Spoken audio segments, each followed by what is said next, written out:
raadiosaade Räägime asjast.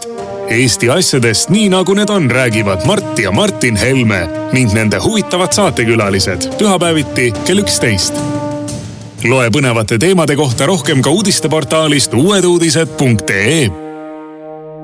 Tere tulemast kuulama raadiosaadet Räägime asjast. Me räägime asjast Tre raadios, Ring FM'is, Ruut FM'is ja Kuressaare Pere raadios pühapäeva hommikuti kell 11 ja meil on stuudios Mart Helme ja mina Martin Helme ja täna me võtame ka huvitavaid saatekülalisi. Meie teemad on siis niimoodi, et nagu te teate minu ütlust, et skandaal on siis, kui kõik on nõus, et on skandaal ja praegu kõik on otsustanud, et skandaali ei ole.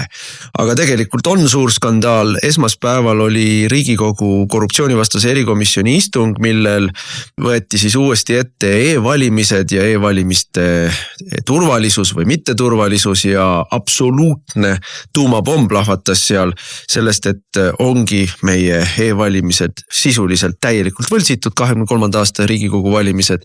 Ja lihtsalt terve nädala jooksul mitte keegi sellest Eesti peavoolumeedias mitte sõnagi ei kajasta. Me võtame liinile Varro Vooglaiu, kes oli sellel koosolekul kohal ja kes on e-valimiste teemadega meil ka põhjalikumalt tegelenud, aga teised teemad markeerin ka ära. Me räägime Liisa Pakosta umbusaldamisest, mis toimus Riigikogus neljapäeval. Umbusaldus loomulikult läbi ei lähe, kui koalitsioon parasjagu lagunemas ei ole ja seda meil ei ole. Aga mida me seal nägime, kuulsime ja miks see vajalik oli, sellest räägime oma saate teises osas ja oma saate kolmandas osas räägime sellest, et Ameerikas on siis käivitatud nüüd uus faas Trumpi vastases võitluses ja kui 6. jaanuari rahumeelsed turistid Kapitooliumil ehk Ameerika siis parlamendihoones kuulutati demokraatide ja nende siis meedialiitlaste poolt riigipöörajateks, siis nüüd näeme me päris riigipöörde katseta. Räägime sellest, kuidas meie meedia kas ei räägi sellest või räägib jälle väärastunult. Aga nüüd asume neid asju kõik ükshaaval lahkama. Oleme saanud telefonile Varro Vooglaiu, meie fraktsiooni liikme ja õiguskomisjoni liikme ja olid ka korruptsioonivastase komisjoni istungil. Varro, tere tulemast. No tervist Martin, tervist Mart. Ja lühidalt kõigepealt räägi siis, mis seal erikomisjonis see suur pomm oli, mis plahvatas või see suur skandaal oli, mis välja tuli ja siis võiks rääkida sellest, mis on nüüd järelmid. Ja, no e-valimistega seonduvalt paistab, et praegu asi läheb päris huvitavaks, sellepärast et võib-olla olgu siia ette kuulajatele huvitava informatsioonina öeldud ka seda, et Arvo Allerile saadetud vastuses OSCE ODIHR-i esindaja ütles, et see raport, mida me oleme nüüd pikalt oodanud, laekub 16. juunil ehk tuleval esmaspäeval või maksimaalselt paar päeva hiljem. Ehk ühesõnaga järgmisel nädalal me peaksime kuulma, milliste järeldusteni siis OSCE ODIHR oma analüüsis jõudis. Aga nüüd selle esmaspäevase istungi juurde tulles, jah, seal avaldusid tõesti asjaolud, mida minu meelest peab pidama sõna otseses mõttes skandaalseks ja vägagi alarmeerivaks. Meenutuseks tuleb osutada sellele, et nii OSCE oma 2023. aasta raportis, kus nad vaatasid Riigikogu valimistel toimunule, kui ka Aako Samuson oma hiljutises artiklis, mis avaldati veebruari alguses ja mis osutas Kristen Tüüna asjakohasele magistritööle, on toonud esile selle tõsiasja, mille üle vaidlus tõesti puudub, et selles etapis, kui kehtivad e-hääled eraldatakse kordus- ja paberhääletamisega tühistatud e-häältest ning tehakse anonüümseks, võis esitada loendamiseks täiesti uued sedelid, mis ei pea üldse pärinema valimiskastist, vaid võivad olla juba eelnevalt valmis võltsitud avalikult saadavate andmete põhjal. Selline olukord reaalselt faktiliselt eksisteeris 2023. aasta Riigikogu valimiste ajal. See lause, mis sa praegu ütlesid, tähendab seda, et keegi ei eita, et e-valimistel 2023. aastal sai kõik päriselt antud e-hääled kas ära muuta, ära kustutada, nende asemele midagi panna või juurde panna või vähemaks võtta. Jaa, täpselt. Ja selle üle vaidlus puudub, see on nagu oluline, et see ei ole asi, mille üle vaieldakse. See on tehniliselt võimalik teha. Ja nagu Ago Samuson ka oma artiklis välja tõi audiitorile selle asenduse kontrolliks mingit tarkvara ei esitatud, ei tehtud. Mis on omaette muidugi küsitav, et kas see, keda kontrollitakse, peaks üldse tarkvara esitama. Ja sellepärast, et siis võib esitada sellise tarkvara, mis kontrollib ainult osaliselt ja tegelikult ei anna meile üldse mingit kindlust. Aga nüüd tagasi selle istungi juurde, et miks see istung sai kokku kutsutud, miks sai sellele küsimusele keskendutud, oligi see, et kui tõusetus küsimus, et Aarne Koitmäe, riigi valimisteenistuse juht ise võib olla siis seotud selle võimaluse kasutamisega, et vahetatigi sedeleid. Siis tuli Koitmäe välja pärast Amosoni artikli avaldamist sellise jutuga, et ma tsiteerin, audiitorid kõiki andmeid siiski kontrollisid ja selles punktis tegid nad seda käsitsi. Ehk siis mida Koitmäe hakkas eneseõigustuslikult rääkima, oli see, et audiitorid viisid läbi käsitsi mingisuguseid pistelisi kontrolle. No me räägime üle 300 000 e-häälest, eks ole, et neid ei ole võimalik kõiki käsitsi kontrollida ja võrrelda, et kas siis on ikkagi tegemist sama häälega, mis anti või ei ole, aga käsitsi pisteliselt kontrolliti. Nüüd häda on selles, et audiitori aruandes ei ole kirjutatud selle kohta midagi, et audiitor oleks selliseid käsitsi läbiviidavaid pistelisi kontrolle teostanud. Seda esiteks. Ja teiseks valimiste vaatlejad, Märt Põderiga eesotsas, aga mitte ainult tema, vaid ka teised, kinnitavad, et nemad, olles viibinud audiitori tegevuse juures, ei näinud mitte mingisuguste selliste pisteliste käsitsi läbiviidavate kontrollide teostamist. Ei näinud. Ja võt nüüd ongi see olukord, kus me siis esmaspäevasel korruptsioonivastase eelkomisjoni istungil küsisime, et vabandust, härra Koitmäe, te olete väitnud, et audiitor viis läbi selliseid pistelisi kontrolle, millega siis välistati teie enda osalusel ellu viidud võimalik suureulatuslik valimiste võltsimine. Aga kas teil on esitada ka mingisuguseidki tõendeid selle kohta, et päriselt ka audiitor selliseid pistelisi kontrolle läbi viis? Ja mis ilmnes oligi see, et ei, mitte mingisuguseid tõendeid tegelikult esitada ei ole. Ja kõik, mida Koitmäe ütles, on see, et aga teil endal ja kõigil parteide esindajatele kõigil oli ju võimalik tulla seda asja vaatlema, et veenduda ise selles. Selle peale Märt Põder ütles, aga mina olin vaatlemas ja ma ei näinud selliseid asju, teised vaatlejad ka ei näinud. Ja siis hakkas Koitmäe rääkima seda, et et pisteliste kontrollide läbiviimisel tegelikult ei saagi vaadelda, sellepärast et seal hääle salajasuse printsiibist kaldutakse kõrvale. Et selleks, et veenduda, et kas ikkagi on tegemist sama häälega pistelist kontrolli läbi viies, peab vaatama ka seda sedelit, kus on isikuandmed kõrvale, mis on tegelikult ka valimiste salajasuse rikkumine, eks. Ja mis omakorda viib meid ju loogilise vastuoluni, et algus ütleb, et miks ta siis ei tulnud vaatlema, aga siis kui vaatleja ütleb, et mina olin vaatamas, ma ei näinud seda, siis ta ütleb, et jah, aga see ongi selline toiming, mida tegelikult ei saa vaadelda. Nii et seal on hirmus õnnik vassimist, Kusjuures selle vassimise juurde veel ühe asja lisame, et meile on alati kriitika selle kohta, et e-valimised on võimaldavad massilist ja totaalset võltsimist, valimistulemuste võltsimist. Ja selle peale alati esimene vastus on see, ei, sest meil on auditeeritud kõik. Kõik on auditeeritud ja me oleme, ammu juba räägime, et vabandust, ei ole kõik auditeeritud. Auditeeritud on üksikuid jupikesi sellest e-valimiste süsteemist, kus juures, kui nüüd hästi piltlikult öeldakse, siis need jupikesed on need, mille sisuliselt annab valimisteenistus audiitorfirmale kätte oma valiku järgi. Ja see on siis nii-öelda, selline Potjomkini küla või kui me ketiahelast räägime, siis ilus haljas ketiahelakene, aga võt neid roostetanud või läbi mädanenud ketilülisid, neid keegi ei ole vaadanud mitte kunagi. Ja selles mõttes see, et meil on auditeeritud ja sellepärast tuleb süsteemi usaldada, ka see vale paljastus nüüd sellel istungil. Ja nüüd paneme siia sellele vaatlemise asjale kõrvale, et sellel nädalal siis vaatlejad, seoses meil on ju sügisel jälle valimised tulemas, sellel nädalal vaatlejad olid jälle ühel ettevalmistuskoosolekul, kus hakkasid küsima tüütuid ja ebamugavaid küsimusi ja neile kutsuti politsei ja nad visati koosolekult välja ehk vaatlemine on tänasel päeval politseinikega ära lõpetatud. Ja siia kõrvale tuleb panna väga oluline fakt, juriidiline fakt, et Riigikogu valimise seadus ütleb paragrahvis 12 lõige 3 täiesti ühemõtteliselt, et Vabariigi valimiskomisjoni koosolek on avalik ja mingeid reservatsioone, mingeid erandeid siia kirjutatud ei ole. Sest ühemõtteliselt on kirjutatud, et Vabariigi valimiskomisjoni koosolek on avalik. Ometi tulevad vaatlejad siis sinna koosolekule, vaadelda, mida seal räägitakse, millised argumente esitatakse, millised fakte käsitletakse ja siis ühtäkki jõuab järg kinnise päevakorrapunktini ja vaatlejatel palutakse lahkuda. Ja siis kui vaatlejad ütlevad, et vabandust, aga millisele õiguslikule alusele tuginedes te nõuate meie koosolekult lahkumist, kui seadus ütleb ühemõtteliselt, et koosolek on avalik, siis kutsutakse neile politsei, et politsei nad eemaldaks koosolekult. Kujutate ette, kuhu me oleme Eesti Vabariigis jõudnud ja kui kohutavalt halb see kõik välja näeb. Ja ma lihtsalt mõtlen ka selle peale, et ma tõesti oma parima võimekuse kohaselt asetada oma erapoolikust kõrvale ja vaadata asja nii objektiivse pilguga, kui ma suudan, leian, et see on kõik skandaalne. see on midagi sellist, millest peaks kirjutama ajalehtede esikaaned, et 2023. aasta Riigikogu valimistel oli reaalne võimalus valimisi massiliselt võltsida ja riigi valimisteenistuse juht kinnitab, et tal ei ole ühtegi tõendit esitada selle kohta, et selle võimaluse kasutamine päriselt välistati kuidagigi. Mis saab olla skandaalsem, ütle mulle, noh, ja see on täielik vaikus.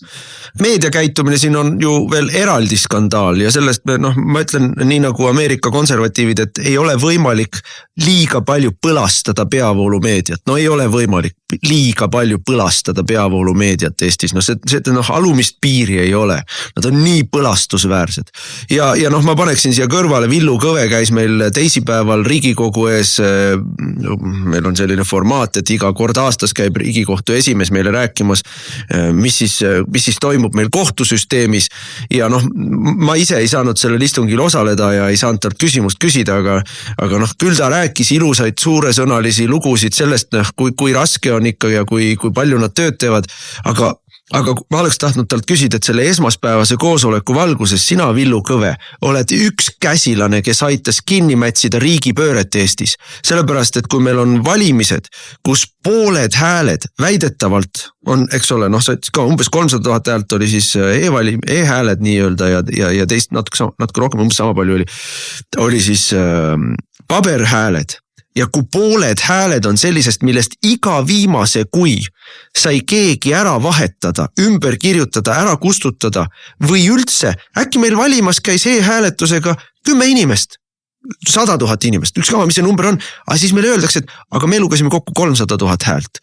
Et see on ju riigipööre, milles on osalenud valimisteenistuse juht selle kaudu, et ta on nii-öelda teadlikult vaadanud kõrvale sellest kohast, kus sai kõik need hääled ära vahetada. Tagantjärgi valetas, et ei, aga me kontrollisime. Kõigepealt valetas, et aga audiitor kontrollis, siis valetas, et kontrollis pisteliselt ja siis jäi vahele ja ütles, et aga vaatlejad said kontrollida ja siis tuli välja, et ega vaatlejatel ei lubatud kontrollida.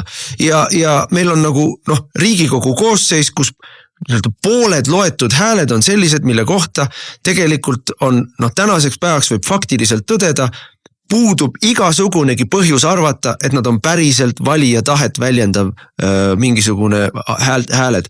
Ja Riigikohus aitas ka seda kinni mätsida. Villu Kõve aitas seda kinni mätsida. Riigikohtu puhul ma ütlen seda, et Riigikohus ei ole ju neid proteste kunagi üldse menetleda võtnudki. Ta ju on tagasi lükanud. Pole nagu nende asi järgida, et meil valimised oleks vastavuses esiteks põhiseadusega, mida nad ei ole, kuna nad ei ole ühel päeval ja ühetaolised ja nii edasi. Ja teiseks, et nad lihtsalt ütlevad, et pole meie asi protestidega tegeleda ja proteste läbi vaadata ja kas tõendada või ümber lükata nende protestide sisuline vastavus protestijate väidetele. Et see on ju mafiariik. Ma ütlen ühe asja veel, et sinu ei saa tegutseda heas usus. Me ei saa öelda, et Arne Koitmäe on natuke lihtsameelne inimene, kes võib-olla ei saa anda aru ja seal mingid IT-inimesed teevad esimest korda seda e-valimissüsteemi ja süsteemid on keerulised ja väike tagauks jäi sisse. Et e-valimiste probleemidele on valimistest valimistesse juhitud tähelepanu, on kirjutatud proteste, on esitatud nõudmisi, on toodud puust ette ja punaseks need kohad, kus on augud, mis on nii-öelda pimedad kohad. Vaatlejate poolt, meie poolt, välisvaatlejate, selle sama OSCE ODIHR-i poolt on, et see ei ole niimoodi, et ei tea, kust see küll nüüd järsku tuli, et ups, me kõik heas usus tegime head asja, aga tegijal juhtub, et see on ju aastaid on juba üleval karjuvad probleemid süsteemiga ja aastaid on valimisteenistus ise eelkõige seisnud nagu müür. Riigi infosüsteemide amet on seisnud nagu müür ja väitnud, et ei, siin ei ole ühtegi probleemi, meil on kõik kontrolli all, ärge esitage küsimusi ja kui tulete küsimusi esitame, siis me tõstame teid vaatlejatena ukse taha. Et siin ei saa hea usuga öelda, et kuidagi läks niimoodi, see on välistatud. Ja selle esmaspäevasel korruptsioonivastase erikomisjoni istungi oli väga huvitav vaadata, kuidas koalitsiooni saadikud käitusid. Et Irja Lutsar näiteks hakkas rääkima sellest, et tema on nagu mures, et ikkagi nagu nüüd see korruptsioonivastase erikomisjoni istung jätab sellise mulje, nagu meil oleks mingi ebausaldusväärne valimissüsteem, et miks meil kutsutakse siuksed eksperdid siia, kes ainult kriitilisi seisukohta väljendavad. Siis Riina Sikkut hakkas rääkima sellest, et olgem ausad, et tegelikult ju valimised taanduvadki lõpuks usule ja usaldusele, eks ole. Ja ma ütlesin, et see on nagu täiesti uskumatu jutt. Selge vale, eks. Mida me kuulen, eks, mida ma kuulen? Vastupidi. Valimissüsteem peab olema selline, mis ei taandu usule ja usaldusele. Et praegusel juhul meil ongi, eks ole, selline olukord, kus Arne Koitmäe, riigi valimisteenistuse juht, ütleb, te peate lihtsalt uskuma minu juttu, et me ei võltsinud sellepärast, et ma ütlen teile, et audiitor viis läbi pistelise kontrolle, mille kohta mul ei ole küll teile esitada mitte ühtegi tõendit ja ka vaatlejad ütlevad, nemad neid kontrolle ei näinud, aga te peate lihtsalt uskuma ja usaldama mind. See on juba skandaalne. Et meil selline süsteem on kasutusel, mis on rajatud sellistele alustele. See on täiesti vastuvõetamatu. Aga mida ma veel omalt poolt lisan, kui sa lubad, on see, et vaata, siin on tegelikult väga tõsine olukord, sest et suure tõenäosusega Arne Koitmäe on valetanud väga tõsises küsimuses. Tema on ise see siseringi inimene, kellel on võimalus seda turvaauku ära kasutades valimisi võltsida. Kui see kahtlus tõusetus, et ta võib olla olnud sellise asjaga seotud, siis ta mõtles välja need pistelised kontrollid. Ja nüüd on täiesti selge, et need pistelisi kontrolle ei ole viidud läbi, sest vaatajad ütlevad, et nad ei näinud, et need oleks läbi viidud. Siis Koitmäe ütleb, et te ei saanudki neid vaadelda, sest et need on varjatud toiming, sest seal nähakse isikuandmeid, mis on omakorda skandaalne, sest et valimiste salajasus pole sellisel juhul tagatud. Aga selle peale vaatajad ütlevad jällegi, aga me ei näinud ka seda, et audiitor oleks viinud läbi mingisuguseid toiminguid, mis olid vaatlejate eest varjatud. Et kogu auditeerimise protsessi käigus kordagi audiitorid ei palunud vaatlejatel lahkuda, et nüüd ma pean tegema siin mingisuguseid varjatuid protseduure.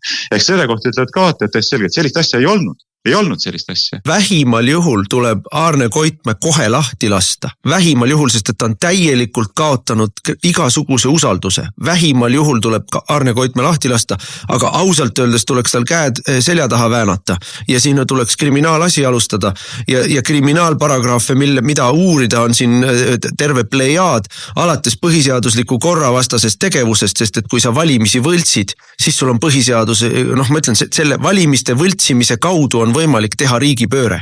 Ja see nii on, Ja teiseks, kõik need paragrafid hoolsuskohustust on jätnud täitmata oma nii-öelda töö valimisteenistuse juhina, et tagada ausad, läbipaistvad ja valija tahet tegelikult väljenduvad valimistulemused. Seda ta ju ei ole teinud.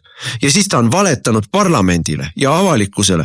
Ja ma ütlen veel kord, et skandaal on siis, kui kõik on nõus, et on skandaal, eks ole, et Viini jõukonnas oli skandaal siis, kui paistis sukk seeliku alt välja ja kõik minestasid ja see võis rikkuda inimeste elud ära, aga kõik olid skandaliseeritud sellest, aga kui kõik teesklevad, et meil ei ole skandaali, lihtsalt ei kirjuta, lihtsalt ei räägi, ei ole teemat, siis ei ole skandaali. Ja mina ütlen veel kokkuvõttes omalt poolt ka seda, et vaadake, kuidas me järjekordselt näeme seda, kuidas Eesti Vabariigis ikkagi see õigusriikluse põhimõte ei maksa põhimõtteliselt mitte midagi. Et õigusriikluse põhimõte tähendab väga lihtsat asja. Riigivõimu teostatakse üksnes kooskõlas kehtivate seadustega. Ma eelnevalt ütlesin, et Riigikogu valimise seadus ütleb paragrahvis 12 lõige 3, et Vabariigi valimiskomisjoni koosolek on avalik. Ometi näeme, et osaliselt tehakse kinniseks ja vaatlejad, kes ütlevad, et see on avalik, me peame saama osaleda, lihtsalt visatakse välja ja kui nad vabatahtlikult ei lähe, siis kutsutakse neile selleks politsei. Siin me vaatame põhiseadust, mis ütleb paragrahvis 60 lõige 3 täiesti ühemõtteliselt, et Riigikogu valimised toimuvad ühel konkreetsel päeval. Pühapäeval 4. aastal, eks ole, kuidas see täpselt see formulatsioon, märtsikuu 1. pühapäeval 4. aastal, mis järgneb Riigikogu eelmiste valimiste aastale. Nii. Aga ometi me näeme, et tegelikult toimuvad mitmenädalase perioodi jooksul. Ja siis me näeme ka seda, et karistusseadustikus on ju tegelikult paragrahv olemas 163 lõige 1, mis ütleb, et valimis- või hääletamisdokumendi rikkumise, hävitamise, kõrvaldamise, võltsimise või häälte ebaõige lugemise eest karistatakse rahalise karistuse või kuni 3-aastase vangistusega. Ja nüüd meil on olukord, kus meil on keegi vaide selle üle, et sai valimisi ulatuslikult võltsida ja need isikud, kes peaksid tagama, et seda ei tehtud ja kes ise omavad ligipääsu selle võimaluse kasutamisele, ei suuda meile pakkuda mitte ühtegi tõendit selle kohta, et seda ei tehtud. et kas ei ole olukord, kus peaks tegelikult reaalselt kriminaalmenetluse raames seda olukorda uurima hakkama? Me ei näe samas mingit liigutus selles suunas. Meil on olukord hullem kui kuskil maffias. Maffias on mingi aukoodeks ja maffias on mingisugune alluvus ja kord ja vastutus. Aga meil on ju tegelikult ega valimisteenistuse üle peaks kontrolli teostama valimiskomisjon. Valimiskomisjon, no inimesed ei tee vahet, mis on valimisteenistus ja valimiskomisjon. Aga valimiskomisjon tegelikult ka oma hoolsuskohustust ju ei täida. Ja kõige selle kokkuvõtteks, me oleme ka varasemates saadetes ju korduvalt rääkinud. Kõik need institutsioonid, mis peavad seda järelevalvet tegema, et põhiseadust täidetakse. Õiguskantsler, Riigikohus, president, valimisteenistuse üle valimiskomisjon.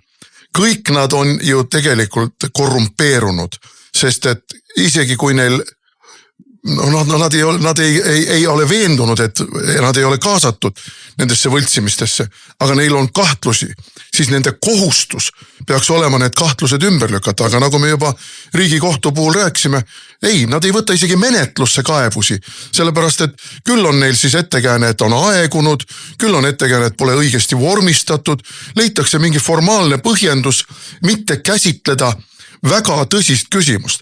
Kas Eesti Vabariigis võimu teostamine toimub legaalsetel alustel või ei toimu legaalsetel alustel?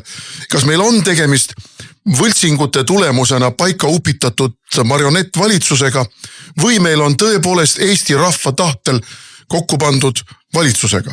Võt, isegi ei võeta menetlusse mingite formaalsete põhjendustega, rääkimata sellest, et teised institutsioonid nagu president ja õiguskantsleri ja seesama valimiskomisjon lihtsalt pööravad pimeda silma kõige selle poole.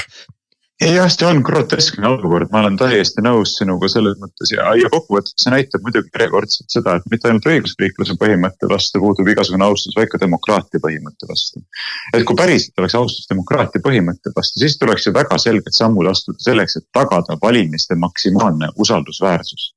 Ja kui me näeme, et on täielik huvipuudus selle suhtes isegi olukorras, kus on ilmnenud täiesti ümberlükkamatud faktid, mis näitavad, et meil on väga tõsine probleem, siis ei saa järeldada muud, kui tegelikult mitte mingit austust demokraatia põhimõtte vastu ei ole.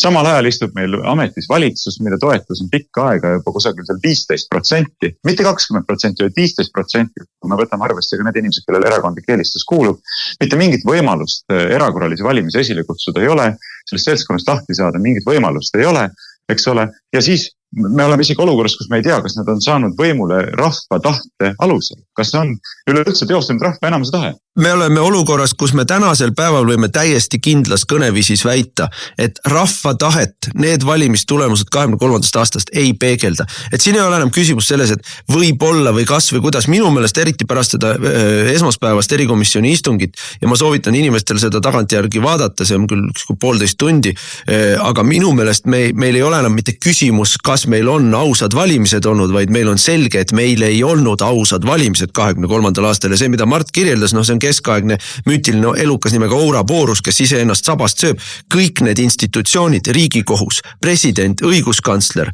kõik need institutsioonid saavad oma legitiimsuse, saavad oma volituse parlamendilt, sest parlament on ainus Eesti poliitilises süsteemis, põhiseaduslikus süsteemis, ainus põhiseaduslik institutsioon, mis saab oma volituse rahvalt ja parlament sealt maalt edasi selle rahva volitusega paneb paika presidenti, kohtunikke, õiguskantslereid, riigikontrolöre ja nii edasi.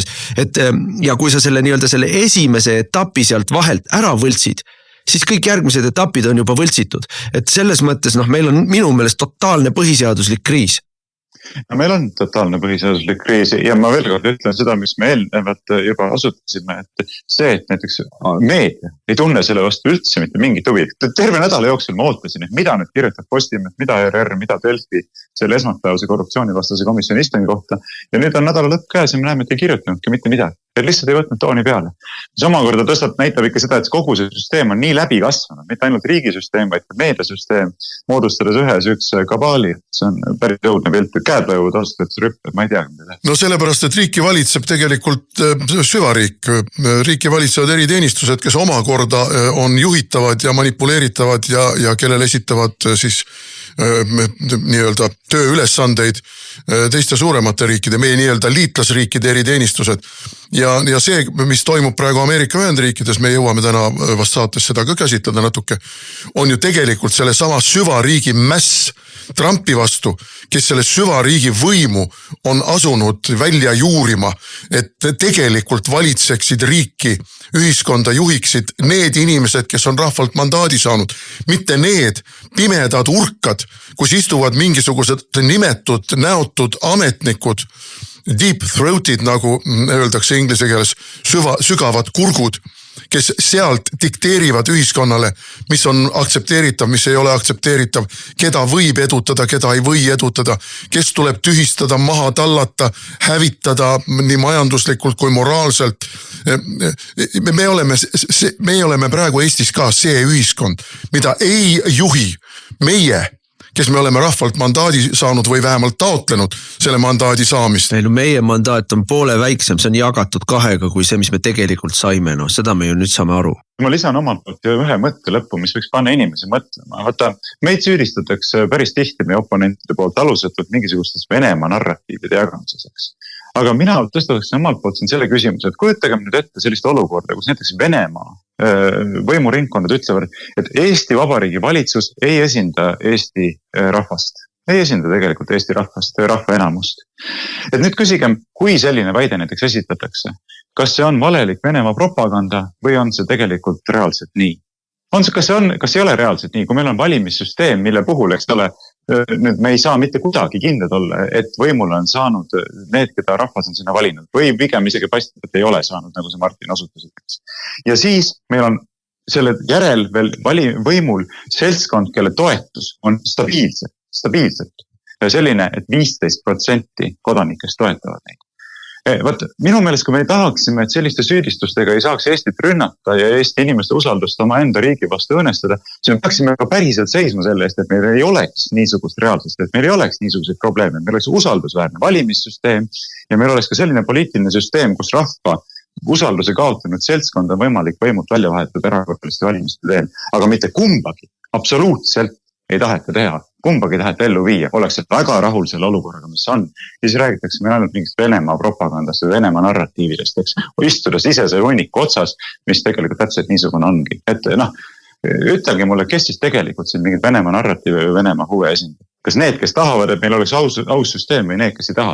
Veelgi selgem puust ette ja punasemaks, aga mille poolest siis sellisel juhul erineb Eesti poliitiline süsteem Vene poliitilisest süsteemist, et Venemaal on ka e-valimised, Venemaal ka võimul olev partei alati valimised võidab, Venemaal kõik, kes võimul olevad parteid kritiseerivad, on välisvaenlased, et ma ütleksin niimoodi, et Michal ja Koo ja kogu see seltskond ju üks-üheselt räägib samamoodi, käitub samamoodi kui meist Narva jõest ida pool käitutakse, et minu meelest oleks aeg peeglisse vaadata oma Kremli jutuga. Te kuulsite kolmapäevases infotunnis, kuidas Michal ütles, et ta teeb kõik endast olenevad EKRE ettenähtavus tulevikus kunagi võimule ei saaks. Noh, see on ka päris sarnane. Kuulsime, jah. Aga meil saate teised teemad pressivad peale, suur tänu sulle, Varro, ja meie jätkame oma võitlust ja see ei lähe ära see probleem, senikaua kuni me seda ei lahenda. Teile samuti esmaspäeval näeme. Raadiosaade Räägime asjast. Eesti asjadest nii nagu need on, räägivad Mart ja Martin Helme ning nende huvitavad saatekülalised pühapäeviti kell 11. Loe põnevate teemade kohta rohkem ka uudisteportaalist uueduudised.ee. Jätkame saadet, saate nimi on Räägime asjast räägivad nüüd edasi stuudiost Mart Helme ja mina Martin Helme ja no ega ei ole midagi rõõmustavat siin rääkida, selle nädala Riigikogu töö oli, ütleme siis niimoodi jälle, pärast istungit oli vaja piima jagada meie saadikutele. Kolmapäeval küsisime Michalilt ja neljapäeval siis jõudsime umbusaldamise katseni Pakosta suhtes, et see Rootsist Eestisse vangide toomise teema ikkagi ongi valitsusel täiesti selgelt plaanis. Küsisime Michalilt, kas tema meelest on see mõistlik mõte, kas see on hea asi. Ta muidugi kõigepealt ajas meile täieliku absoluutse tiba, luges mingisugust täiesti ebaolulist ja asjasse mitte puutuvat statistikat ette kuskilt Hollandist ja ma ei tea mingitest eelmistest kümnenditest rääkis siin, aga põhimõtteliselt lõpuks ikka pressimise peale ütles välja, et jah, tema ka toetab seda vangide toomist Eestisse, tema meelest on see igati okei asi ja sõit läheb edasi. Ja et need on ikkagi, meie oleme asjast jälle valesti aru saanud. Ja muidugi me siis esitasime umbusaldusavalduse Pakostale, Pakosta paturegister on pikk, et vangide toomine oli nüüd see viimane tilk karikasse, aga ka umbusalduse ajal, umbusalduse siis menetlemise käigus ikkagi väga-väga palju tuli üles see Pihlakodu teema, Pihlakodu ja Südamekodu ja kõik muud teemad, inimene on absoluutselt saamatu, absoluutselt võimetu, käpard, katastrofaalne riigi, rahva ja põhiseaduse kahjustaja, aga kus on lai leht, kus on rind kummis, kus tuleb meile veel loenguid pidama väärtustest ja õigusriigist ja demokraatiast ja millest kõigest veel. Ja tema on veel kannataja. Tema vaenekene on veel kannataja, kuidas temale tehakse liiga selle eest, et ta teeb liiga palju ja liiga südamega tööd. Ja seal kerkis muidugi igasuguseid teemasid üles, muuhulgas ka loomulikult see teema, et meil prokuratuur ei allu mitte mingile tsiviilkontrollile ja selle peale tõstis ta ju sõna otses mõttes häält, hakkas sinu peale peaaegu et kriiskama. Tema ei anna iialgi korraldust, et sekkutakse prokuratuuri töösse. Keegi ei nõua prokuratuuri töösse sekkumist. Nõutakse prokuratuuri üle elementaarse poliitilise järelevalve tegemist. Et prokuratuur ei tegeleks poliitiliste kaasustega, et prokuratuur ei lohistaks jalgu, kui on nii-öelda omade kaasuste menetlemine, nagu Johanna-Maria Lehtme kaasus, mis ei idane ega mädane, eks ole, või võtame selle sama Pihlakodu näite, eks ole, kus tehakse mingisuguseid pakasuhhasid, et keegi ei nõua, et sa ministrina või ministeeriumi ametnike käepikendusega peaksid sekkuma prokuratuuri konkreetsesse uurimisse, prokuratuuri konkreetsetesse menetlustoimingutesse kuskil kohtuasjades. Seda ei ole keegi sinult nõudnud. Sinult nõutakse seda, et väga selge, kõrge ühiskondliku huvi, mure ja tähtsuse gradatsioonis olevate asjade puhul ministeerium võtab seisukoha, prokuratuur ei saa jalgu lohistada, prokuratuur ei saa poliitikaga tegeleda, prokuratuur ei saa teha siin Gert Kingost mingisugust üksikut hukatavat, kui kõik ülejäänud laamendavad kuluhüvitistega nii, nagu nad laamendavad, aga nemad võivad, sest nad kuuluvad koalitsioonierakondadesse. Vot see on see, mida sinult oodatakse. Järelvalve, ja see on tegelikult sinu põhiseaduslik kohustus. Ja selle peale kukud sa karjuma, kuidas sa iialgi ei kavatse seda teha. Ma ütlen muidugi ka üleüldse, et kui me vaatame nüüd seda valitsust, sa ütlesid kolmapäeval Michalile ka näkku, et sina, Michal, ei ole ju peaminister. Sina ei tea kunagi midagi. Sina ei vastuta kunagi millegi eest. Sina pühid alati käed puhtaks, kui mõni sinu valitsuse minister mingi käkiga hakkama saab. Ja täpselt nii ongi. Aga kui me seda valitsust vaatame, siis sellised inimesed nagu Pakosta, Joller, Terras, võime Taro, mitte kunagi ei oleks pidanud sama ministriteks. Nad lihtsalt ei kvalifitseeru. Mina ütleksin küll ja ma ei jaga siin praegu meditsiinilisi hinnanguid, vaid lihtsalt arvamust avaldan, et minu meelest Pakosta käitub nagu sotsiopaat. Ja kui me räägime sellest prokuratuuri asjast, siis seadus ütleb niimoodi, et justiitsminister teostab teenistuslikku järelevalvet prokuratuuri üle, aga ta ei tohi sekkuda konkreetsetesse kriminaalasjadesse. Niimoodi ütleb seadus. Ja aga vabandust, kui prokuratuur ju ainult tegelebki põhimõtteliselt konkreetsete kriminaalasjadega, et ühte kriminaalasjana Lehtme asja ta lihtsalt ei võta ajada ja teist kriminaalasjana Gert Kingo asja võttis ajada. Et kui sa nagu nii kitsalt seda enda jaoks tõlgendad, et mina sinna ei sekku, et see on kõik prokuratuuri asi, siis millist järelevalvet sa tegelikult üldse teed? Ja kui tänasele valitsusele ja tänasele justiitsministrile tundub, et prokuratuur töötab hästi, siis nad elavad mingil teisel planeedil. Et ühelegi normaalsele inimesele ei tundu, et prokuratuur töötab hästi ja järgib seadust, tagab Eestis õigust ja õiglust. Ei tee seda. Ja kui sa näed, et seda ei toimu, siis sinu poliitiline vastutus on võtta midagi ette. Ja kui mõni seaduse paragrahv on selline, mille tõttu sa arvad, et sa ei saa seda ette võtta, too meile seaduse muudatus. Aga mina ütleksin, et see on asi palju lihtsam. Kui prokuratuur teeb sellist jama, nagu ta kogu aeg teeb ja hommikust õhtuni, õhtust hommikuni teeb, siis lase lahti peaprokurör. Lase peaprokurör lahti. Siis on järgmine ülemus, kes sinule allub, on peaprokurör ja sa ei sekku ühtegi kaasusesse. Sa lihtsalt ütled, ma ei ole rahul sellega, kuidas prokuratuuris asjad käivad. Ma ei ole rahul sellega, et mingeid asju algatatakse, teisi asju ei algatata. Ma ei ole rahul sellega, kuidas käib kommunikatsioon. Ma ei ole rahul sellega, missugune on karistuspoliitika. Ma ei ole rahul. Leiame uue inimese. Peaprokurör, kas muutke oma käitumismustrit, muutke oma töö tulemusi või ma otsin uue peaprokuröri ja see õigus on ministril iga kell olemas ja siin tulebki mängu see, millest ju sina ka rääkisid, millest me kõik rääkisime, et sa ei pea sekkuma konkreetsesse kaasusesse. Sa pead ütlema, teil ei tööta asjad nii, nagu ühiskondlik ootus on. Kas tehke korda või ma leian uued inimesed. Ja see on küll ministri otsus ja vastutus ja sellel ei ole mingisugust takistust, seaduslikku takistust. Aga tuleme nüüd selle vangide asja juurde, mis on ikkagi see nii-öelda päris põhjus, miks me tahtsime umbusaldust teha. Valetas. Korduvalt on valetanud. Ministeeriumist seest tuli meile nii-öelda vilepuhu ja ütles alates eelmise aasta suvest. Tegelikult see tähendab siis alates esimesest päevast, kui Michal võimule sai, Michali valitsus ametisse astus, Pakosta tuli, on toimunud otse läbirääkimised Rootsiga. Kui mitu korda on ta käinud parlamendi ees ja kinnitanud, mingeid läbirääkimisi ei ole ja siis selle jaoks, et lolli mängida ja noh, nii-öelda endale väike taganemistee anda, toimuvad konsultatsioonid. Erinevate riikidega toimuvad konsultatsioonid. No vabandust, konsultatsioon on ka läbirääkimine. Aga valetati, et ei midagi ei ole ja siis järgmises otsas valetati, et isegi kui me mingeid konsultatsioone peame, midagi otsustatud ei ole. No tegelikult oli ammu ette ära otsustatud, et me tahame seda. Siis valetas, et isegi kui me peame läbirääkimisi, siis ei pruugi sellest mingit kokkulepet sõlmida. Kokkulepe ikkagi tuli. Valetas selle kohta, kui kaugel ollakse, valetas selle kohta, mida tehakse, valetas selle kohta, mis on eesmärk. Ja ainuüksi valetamisest tuleks lahti lasta. No valetamine ju paljastus kohe. Umbusaldusavaldus oli meil neljapäeval, kus me seal siis terve, ma ei tea, 5 tundi jaurasime selle kõige ümber ja noh, tema vaimne tase väljendus ju ka selles, et ministeerium oli talle loomulikult mingid jutupunktid meie umbusalduspunktide peale ette valmistanud.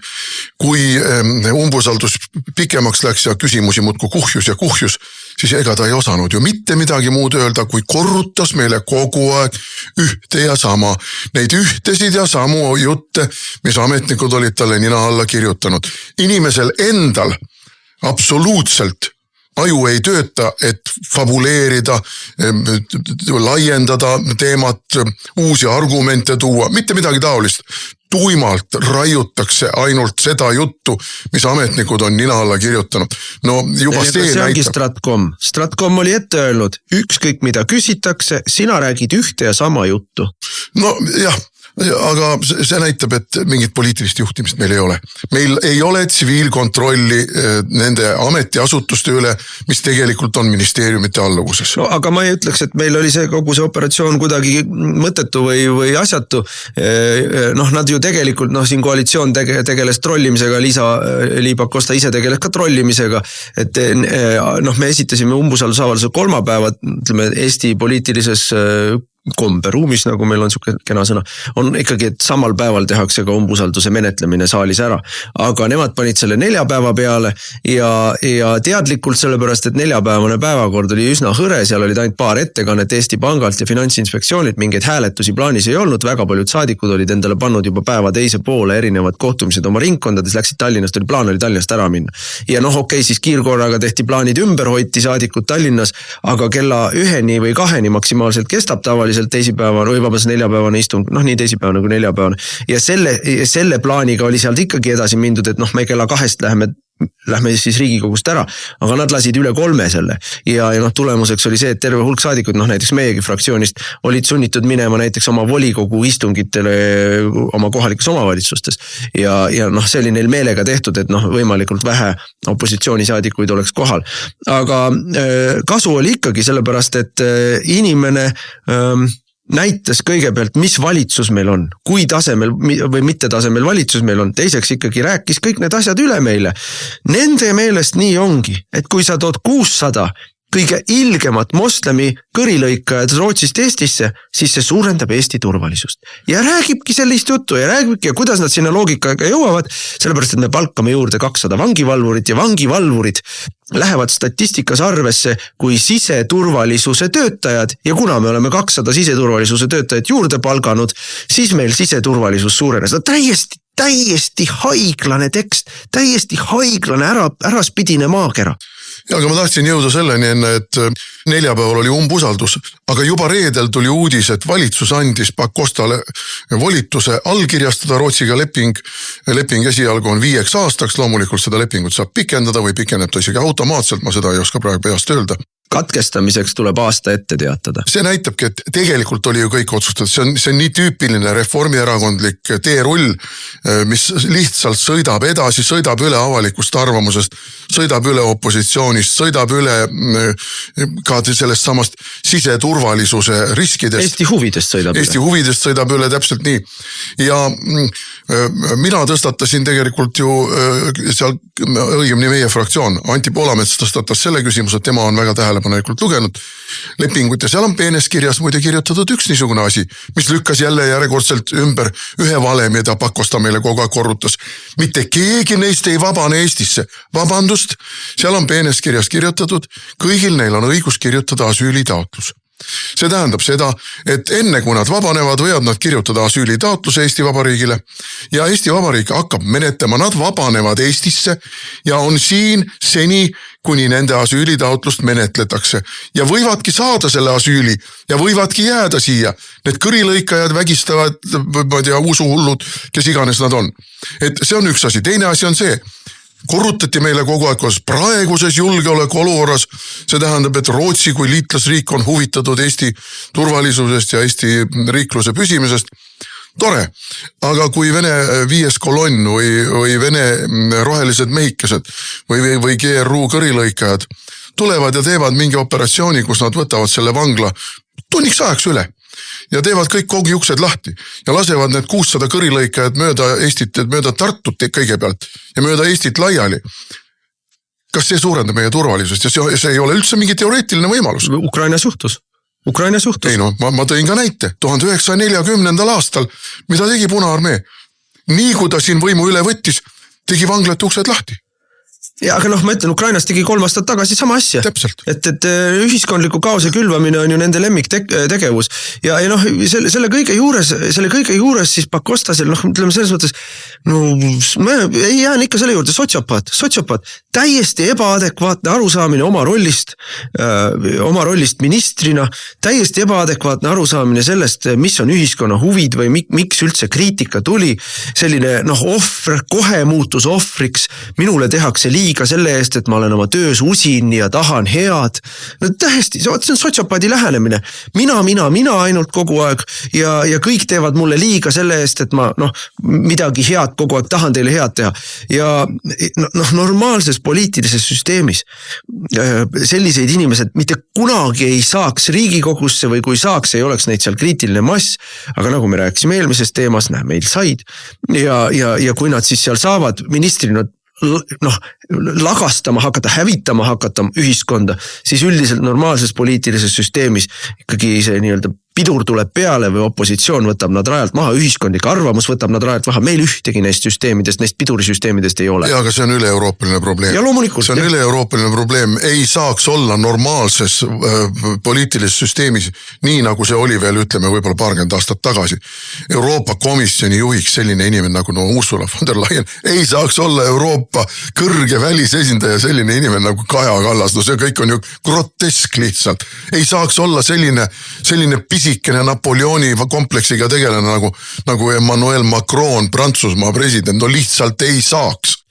nojah, aga mida me saavutasime siis selle umbusalduse katsega ikkagi oli see, et me tõstatasime teemat, nagu ma ütlesin ka oma sissejuhatavas kõnes, et valitsus on jätnud kogu oma hoolsuskohustuse täitmata Eesti ees. Aga meie kui opositsiooni hoolsuskohustus on sellele teemale tähelepanu juhtida, selle teema nii-öelda kriitilised punktid välja tuua, näidata jälle nii nagu nende e-valimistega, et keegi ei saaks pärast öelda, et kus te varem olite, miks te midagi ei öelnud, et noh, me siin kogu aeg tegime, kõik teadsid, et me teeme, et oleksite võinud ju öelda, et teile ei meeldi see. Ja ütlesime, et meile ei meeldi see. Ütlesime, et kui te jätkate, siis me tahaksime selle ministri rajalt maha võtta. No järgmisena ikkagi tuleb minna otse Michali kallale, ega siin midagi üle ei jää. Nii on, aga nagu ma selles eelmises saatelõigus ütlesin, ega siis see on üle-euroopaline probleem ja probleem ongi selles, et mitte demokraatlikku süsteemi ei ole meil enam selles, mida oleme harjunud nimetama vabaks maailmaks. Vaba maailma ei ole enam. On mingisuguse süvariigi katakombide, nimetute, näotute, aga tohutu võimuga, tohutu informatsiooniga tegelinskite, tegelik võim poliitilise süsteemi, poliitikute ja ühiskonna üle tervikuna. Ja seda me näeme Eestis ka. See, et sul on toetus 15%, nagu Varro ütles, ei mängi mingit rolli. Me teeme, sest me saame. Raadiosaade Räägime asjast. Eesti asjadest nii nagu need on, räägivad Mart ja Martin Helme ning nende huvitavad saatekülalised pühapäeviti kell 11. Loe põnevate teemade kohta rohkem ka uudisteportaalist uueduudised.ee.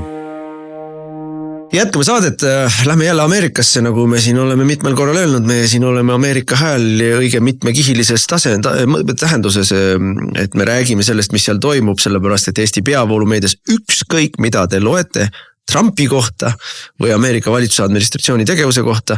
Noh, esimene soovitus on keerake tekst pea peale tagurpidiseks, siis jõuate tõele lähemale, aga ka veel mitte päriselt. Et noh, Ameerikas on toimunud nüüd üle nädala aja siis rahutused Los Angeleses ja noh, mõnedes teistes linnades on ka proovitud siin mäsu üles võtta, aga mitte väga edukalt ja põhjus, miks see üleriigiline mäsu ei ole käima läinud, on ju väga suures osas tingitud sellest, et USAID või ehk siis suur nii-öelda humanitaarabi organisatsioon, mille rahadega on ka Eestis tehtud igasuguseid kliimareede, proteste ja homomarsse ja muid asju. Et suur osa sellest USA välisabist tegelikult kulus ära USA's endas sees ja kulus ära demokraatliku partei ja süvariigi siis selliste nii-öelda löögiüksuste rahastamise peale, aga mingisugused rahakanalid on säilinud Ameerikas, uuritakse, kas need on Hiinast või need on Euroopa Komisjonist või on kuskilt mujalt. Ja millest siis käima läks see asi, kui Trump on olnud nüüd võimul, noh enam-vähem 6 kuud, natuke vähem kui 6 kuud ja tervet hulka oma valimislubadusi väga kiiresti, väga jõuliselt täitnud ja kõige efektiivsemalt on ta täitnud oma valimislubadust immigratsiooni teemal. Piir pandi kohe kinni, piiriületus on kahanenud 97-98%, aga nii nagu Euroopas ega Ameerikas ka ei ole enam ammu piisav see, et sa paned piiri kinni. Immigrandid tuleb ka tagasi saata sinna, kus nad tulid ja mitte lihtsalt mõned üksikud kurjategijad, vaid massiliselt. Ja seda ta teeb ka. 100 000 inimesi on tagasi saadetud ja see tempo on 100 000 kuus. Nii et, ja see tempo kogu aeg suureneb ja kuna tema nii-öelda kõikides valupunktides nii piir on kinni pandud, väljasaatmised toimuvad, kui töökohtade juures toimuvad, siis immigratsiooniameti reidid, kus illegaalseid töötajaid võetakse töökohtades kinni, siis tööandjatele tehakse trahve massiliselt, siis tööandjad on loobunud, järjest rohkem loobuvad illegaalsete või mitte siis ilma töö- ja elamisloata inimeste palkamisest, mis tõttu nendel inimestel ei jää midagi muud üle, kui nad lähevad ise ära. Nii et Ameerikas on see nii-öelda, see on ümber pöördunud, see suur mõõn on tulnud, ennem oli tõusuvesi, nüüd on mõõnavesi ja on piirkondi, kus illegaalid moodustavad karistamatult väga suure hulga inimesi, sest kohalik omavalitsus toetab neid või kohalik siis osariigi valitsus. California on nii-öelda sanctuary state ehk siis asüüliriik ja Los Angeles on sanctuary city ehk asüüliriik, mis tähendab siis konkreetselt seda, et osariigi politseil ja linnapolitseil on keelatud küsida inimeste immigratsiooni staatust, isegi kui nad inimesed vahele jäävad. No jäävad mõrvaga vahele, vargusega vahele, vägistamisega vahele, mingi muu asjaga vahele, võetakse kinni, pannakse vangi, aga ei küsita, kas sul ei kontrollita tema immigratsiooni staatust ja ei anta ka föderaalvõimudele teada, et meil on siin need ja need inimesed kinni võetud. Äkki teie andmebaasis on nad kirjas millegi muu eest mingisuguse tagaotsimisega. Nii et California massiliselt, miljonid illegaalid on Californias ja muide Ameerika Ühendriikide sees liiguvad praegu teistest osariikidest Californiasse, sest California kaitseb neid. Ja nüüd Trump saatis siis Trumpil on null tolerants, ta on ammu otsustanud, et sellist asja ei ole, et me Californiasse või Los Angelesse ei läheme küll. Ja nii nagu kunagi ütles Iisraeli peaminister Ben Gurion, et kui jõud ei aita lahendada probleemi, siis tuleb kasutada rohkem jõudu. Nii et ja alustasid siis ka Californias neid töökohtade juures kontrolle ja muide, mida nad teevad ka veel. Siis need immigratsiooniametnikud, föderaalsed immigratsiooniametnikud istuvad kohtusaalide ukse taga ja kui tuleb siis jälle mingisugune Jorge või muu selline kohtust oma liiklustrahviga või mingisuguse koduvägivalla asjaga, kohtus loetakse ta nimi ette, eks ole, California kohtunikud teevad talle kas trahvi või mingi muu asja, aga ukse taga seisavad föderaalametnikud, kes ütlevad, sina oled meil illegaalina kirjas, sinu võtame nüüd praegu siit enda kaubikusse ja viime piirile. Ja selle peale nüüd, eelkõige selle kohtumajade juures kinnipüüdmise ja töökohtade juures kinnipüüdmise peale siis läks Los Angeles märuliks, sest erinevatel hinnangutel 2/3 California, ütleme siis Los Angeles elanikkonnast on illegaalid. Ehk nad siis hakkasid omasid kaitsma, nii tööandjad kui pooled, kõik, kes seal on. Ja mida nad teevad? Lehvitavad Mehhiko lippe. Ma lugesin ühe saksa teadlase, kes töötab Ameerikas ja sealsamas Californias muide. Artiklit, kes täie toetuse andis Trumpi kõikidele nendele aktsioonidele, ütles, et see on praegu viimane võimalus Ameerikal päästa Ameerika. Viimane võimalus päästa Ameerika kui edukas, kapitalismile orienteeritud, turumajandusele orienteeritud, õigusriiklusele orienteeritud riik, sest kõik see oli hävinemas. Ja selle hävingu põhiliseks põhjuseks oli seesama immigratsioon ja pimeda silma pööramine kõikide nende probleemide poole, mis immigratsiooniga kaasasid. Kusjuures ka pankrotti toob see, sellepärast et need samad demokraatlikud osariigid on kõik pankrotti kursil, sest nad annavad illegaalidele tasuta arstiabi, tasuta koolid, kõik asjad tasuta elamist pakuvad, tasuta narkootikume jagavad neile, et Ameerika valge tööl käiv maksumaksja plekib kõik selle kinni ja ikka on puudu. Nii nagu meil on ukrainlastega, meie maksame kõik neile kinni ja siis arutame, kuidas küll riigieelarves on miljardiline auk ja muidugi puhas poliitiline kokkulepe. Need illegaalsed immigrandid ju neil lubatakse ka Californias hääletada. Miks California saab presidendi valimistel kõige rohkem valijamehi? Sellepärast, et Ameerika föderaalsüsteemis loetakse valijameeste kohti elanikkonna arvuga klapitatakse. Et kui Californias on 55 miljonit elanikku, aga nendest 20 miljonit on illegaalid, siis nende 20 miljoni eest saab California ikkagi endale valijamehi ja kongressis kohti muide. No ja need valivad ja need kõik valivad demokraate, et demokraadid saavad sellest puhast poliitilist kasu ja vastutasuks ei torgi neid ja annavad rahagi. Ja meie meedia valetab siin, täiega valetab sellest, kuidas ameeriklased on kriitilised, ameeriklased ei toeta Trumpi poliitikat nende väljasaatmiste osas. No vastupidi, ameeriklased toetavad, loomulikult need illegaalid ei toeta. Ja kui siin mingisugune meie korrespondent läheb küsima mingisuguse paadunud demokraadi või ka mõne illegaali käest, kas te toetate Trumpi poliitikat, siis loomulikult nad ütlevad, ei me ei toeta.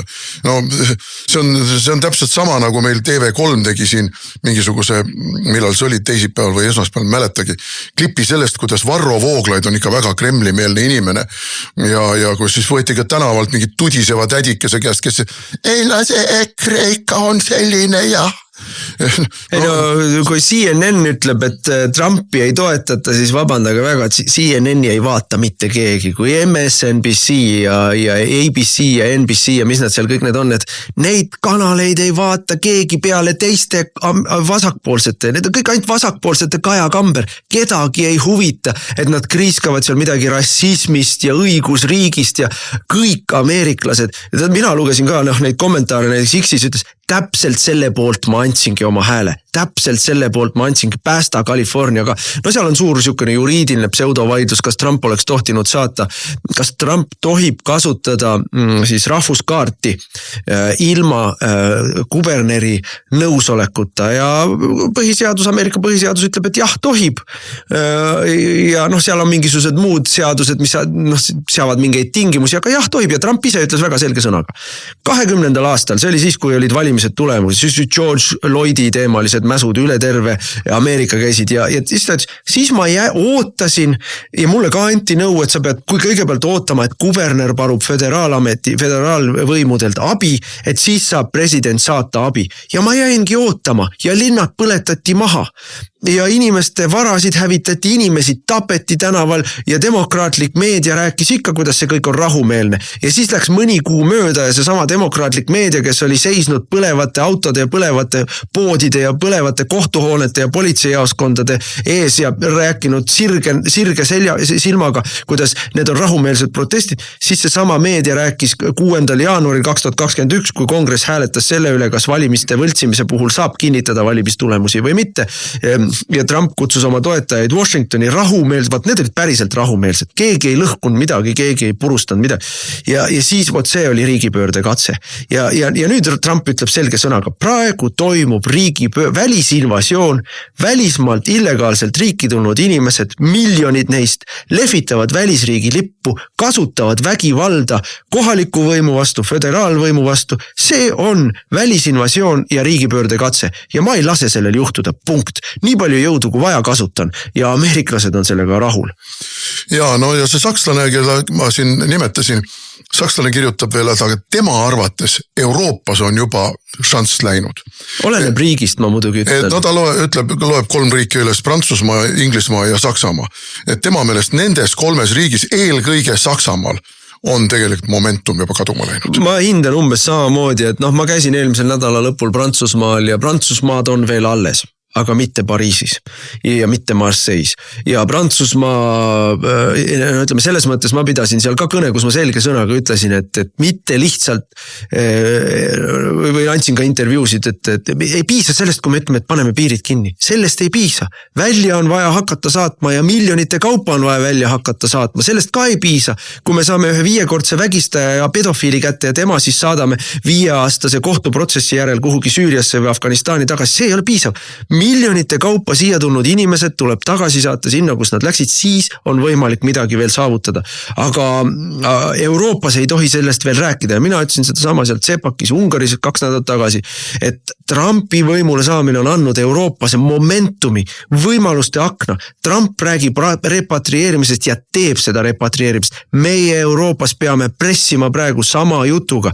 Kõik, kes on tulnud viimase 10 aasta jooksul, alates 2015. aasta immigratsioonikriisist, niikuinii ilma küsimusi küsimata tagasi. Kõik, kes on tulnud viimase 30 aasta jooksul, kui ei sobi meie ühiskonda, kui leiavad, et ikkagi sealiha ei tohi koolisööklas anda, tempelkausta ja viuh tagasi sinna, kus tulid koos perekonnaga, et see on ainus, mis päästab meid ja kui valitsused ei ole sellega nõus, siis ega vägivald ei ole enam välditav Euroopas.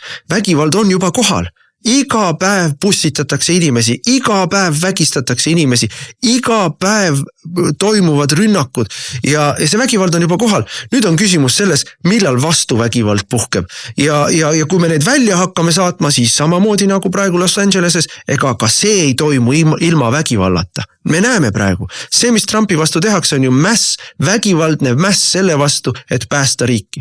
Nii et tuleviku vaade on selles mõttes igal juhul. Ilma vägivallata meie järgnevad aastad või aastakümned ei lähe. Küsimus on selles, kes kellele. No võt, ja siis kui ma seda sakslast lugesin, siis ma mõtlesin Eesti peale. Aga meil on juba nõukogude ajast peale. Ligemale, ütlen praegu veerand seda vana nõukogude aegset immigratsiooni siin sees. Aga nüüd on veel tänu reformierakondlaste ja kõikide nende liberaalide ja suurte Ukraina fännide pingutustele juurde tulnud enam kui 100 000 uut slaavlast, uut venekeelset inimest. Pluss moslemid, pluss aafriklased. Et mis meist küll saab? Mis meist saab? Ameerika puhastab ennast ära. Trump puhastab Ameerika ära. Ta kindlasti teeb seda. Euroopas mõnedes riikides see kindlasti õnnestub, võib-olla mõnedes ei õnnestu. Minu meelest sakslased on omadega täiesti läbi, need on demograafiliselt. See psühholoogiliselt ka Ja neil on ikkagi see teise maailmasõja aegne see süükompleks on nii kontides, et see. Ma ütlen, Prantsusmaal võid rahvuslusest rääkida. Prantslased saavad aru, noogutavad, ei tõmbu looteasendisse lalisema. Saksamaal rahvuslusest rääkida ei saa. No brittidel on ka siin teatud niisugune kognitiivne konflikt ühelt poolt see uhkus oma kunagise impeeriumi üle. Ja teiselt poolt see, et aga meie briti elulaad, meie inglise elu, meie inglise keskkond, meie silmede all laguneb. Et siin on, ühelt poolt tahaks nagu, et me oleme endiselt impeerium ja impeeriumi rahvad võivad ju ka meie juures siin olla. Aga teiselt poolt, need impeerium võtab praegu Inglismaa üle, mitte Inglismaa ei võta enam impeeriumi üle. Tegelikult nädal aega järjest sellises riigis nagu Iirimaa on toimunud ja meie meedia jälle täiesti valelikult väärastunult ja laimavalt kirjeldab seda kõike. Iirimaal on üle nädala järjest toimunud massilised meeleavaldused immigratsiooni vastu, immigratsioonikeskuste ümbruses, sest et seal ümbruses vägistatakse iga päev lapsi. Ja inimesed on tulnud tänavale meelt avaldama ja seal on ka kohati vägivaldseks läinud, sest loomulikult valitsuse esmane reaktsioon on